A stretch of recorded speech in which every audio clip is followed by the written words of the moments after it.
And we begin with personal leadership. And the big challenge, as mentioned before, is salesperson to sales leader.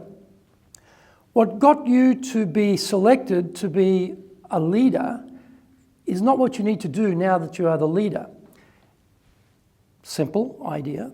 But it's very hard as a salesperson to switch gears and go from being the salesperson to one responsible for other salespeople. The things that worked for you may not work for others. And so as you see here, the needing to be liked, salespeople basically feed off the energy of others for the greater part. They're usually extroverts or driver types normally. And they want to get that relationship going. But when you're a colleague and then you become the boss, it's not about being liked anymore. It's about being respected because you have a different role to play. But it's not so easy to just switch that and say, okay, now I'm the leader, I'm going to be respected, I don't need to be liked. You're still the same salesperson. You want to be liked. And we look here, we look, say, recognition. Salespeople motivated by money, but they are thriving on recognition. That's why they love sales contests. When we do sales training, there's one part we get to the sales contest. Every person who's in that course, who's a salesperson, wants to win the competition. It's amazing how competitive they are. So they want to be recognized. The problem is with a lot of leadership, not just sales leadership, there's very little recognition actually taking place. So as a leader, you might have been very driven and enjoyed to get recognition, but as a leader, you've got to remember you've got to give that out now. In fact, you've got to give out a lot more than you think from your point of view is necessary. Because again, what motivated you may not necessarily motivate the people who are responsible to you. And again, making people happy. You try to be friendly with your colleagues, customers. That's your natural personality. You're a people person usually. But as a leader, you've got to hold people accountable. It's not about are you happy, it's about are you actually producing the things you need to produce for the company. So the viewpoint is a little bit different. And then finally, salespeople hate doing CRM. We're having a discussion earlier about customer relationship management systems. They hate it because it takes them away from the customer.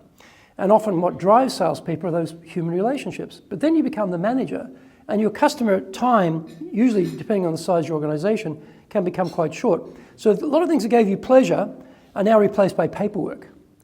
And so that's a big challenge for salespeople to do that. So as a sales leader, you've got to make that break.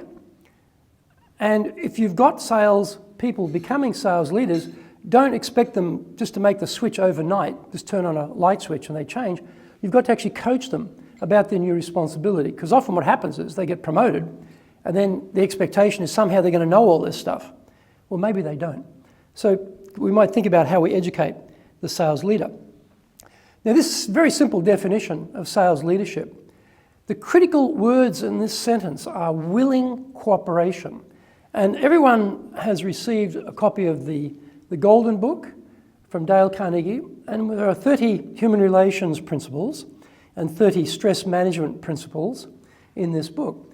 And how to get willing cooperation is in that first 30 of human relations principles, because we don't want just compliance, we want active, proactive willingness to go the extra mile, do the extra things we need them to do. So as a leader though, how do you get that? You have the authority, you're the boss, you can give commands.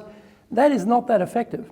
You really want people themselves to be suggesting ideas, stepping up, volunteering to lead projects, taking initiative, coming up with innovative ideas. How do you get that? We don't have time to go right through all those principles, but that Golden Book you have in front of you has got a lot of fantastic ideas on how to relate to people in a way that gets them moving in the direction that you believe is best for the organization. So we always have this dilemma between focus on the people and then the process. As I said before, the administrative burden, the recording burden, the process we need to make sure the system is capturing what's happening from a compliance point of view, what's happening from a sales point of view, what's happening about the customer, getting that into the system. That takes time. Salespeople like to be with people. That's why they're salespeople. They don't want to be with administrivia. They avoid that. But as a sales leader, you have to balance that out. If you drive so hard on the processes, And I worked in banking for many years, and after the Lehman shock, the compliance requirements became very strict.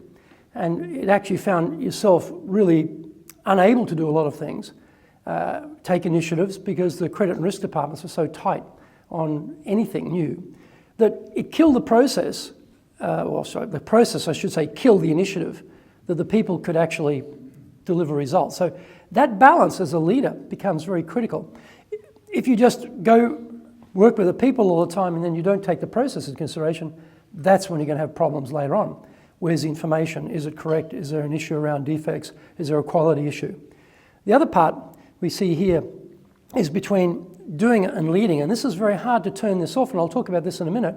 You have been doing, and now you've got to do through others.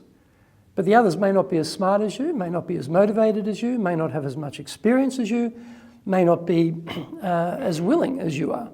But that's what you've got to work with. So your own time, how you spend it, is very critical. If you go out and do the sales, that's great, but you're not developing the team. That's not so great. So as a sales leader, you're constant tension between these competing aspects of the job. We've got to be very clear. Sales leadership, your job, you're responsible, you're accountable for the sales results of the organisation. But just that you could go out and do a lot of selling and achieve the results, but it's not sustainable. And that's not your job as well. Your job is to get results through people. You've got to build people. A lot of training organisations find that there's a gap between what companies want to achieve and what they're doing. And that gap is usually, they think somehow salespeople do it for themselves. Somehow they'll work it out. We aren't going to spend the time on training. We aren't going to spend the money on training. And then they don't get the results. And they wonder why. And I see this often. The reason why is very simple. You're not putting the emphasis where you need to put it. Produce results, yes, but through people, build people. And this particular graphic shows that. Year one, freshly minted new sales leader, well, you still got your old clients, and you still got all that time, and you're very happy doing what you're doing before, and you've got a few administrative tasks as well, and a couple of people to look after, but you really haven't changed what you do, so you're still selling, and you're producing a lot of the results. And that works. In year one, they look at you and they say, you know, Gary, we've promoted you to sales leader. You're doing a fantastic job. Look at these results. Great. Year one, you're there. But years 2 and 3, things start to go wrong. The results don't come because you have not built the people. And by the way, the targets keep moving up. So what you can physically do yourself is limited. And suddenly there's this gap opens up between you can do as much as you like, but you're not spending your time developing your people to get that leverage, and then goal and achievement starts to broaden out. So as a sales leader, you've got to be very, very disciplined about where the time is spent in building your people to get leverage rather than you being the one who carries it. And it's very difficult to switch that off. I know myself, I loved being a salesperson. I didn't love being a sales leader so much. I missed the contact with the clients. I didn't have the knowledge anymore of what's going on. I was suddenly that 1 step or 2 steps removed from the business reality, and I was doing a lot of leadership, administration, paperwork, reporting, which isn't a lot of fun compared to selling. So we've got to keep this trap in mind as we're guiding sales leaders into the job. And you see vision at the top there. It's actually a tower that goes up, but we actually start from vision and think, well, how do we get to that point? And vision is not some imaginary, wonderful magic thing. It's a very simple thing. It's where are we going? Where do we want to be? That's it. Now, if your team in any leadership position don't know that, well, it's very hard to get there if you don't know where you're going. And you as a leader need to make that very clear. The problem is, why would they care? Where's the trust factor here? If you haven't built the trust with the team, why do they care what the vision is? There's no ownership for them. And then part of that, as we see here, is the trust is maybe not built because the relationship isn't developed. You might be the boss, you might have the position, but the individual relationship may not be developed because you're so busy. You're running around doing all of your things, so you don't spend time with your team. You just see them in meetings and you see them heading out to their client meetings and you're getting the numbers. That's not a relationship. That's just work. A relationship to build trust, to get them to buy into your vision, requires time. And if you don't devote that time, it doesn't happen. And then, of course, communication, and we've got formal and informal. The formal part is quite easy. Performance review, 6 monthly, weekly meetings, very formal, very easy. Those are easy parts of communication. It's the informal parts. And it's not that people can't do it, it's a matter of the time. Do you have lunch by yourself and read the paper or read your magazines or catch up on the American Chamber Journal or whatever it is you're reading? Or do you spend time having lunch with your team? Do you spend time later in the day talking to your team? Do you go on calls with your team? Do you talk about things after the meeting, on the train there and on the train back or in the cab or whatever it might be? Looks simple, but unless that communication is happening, you're not going to build a relationship, there won't be the trust, there won't be the buy into the vision.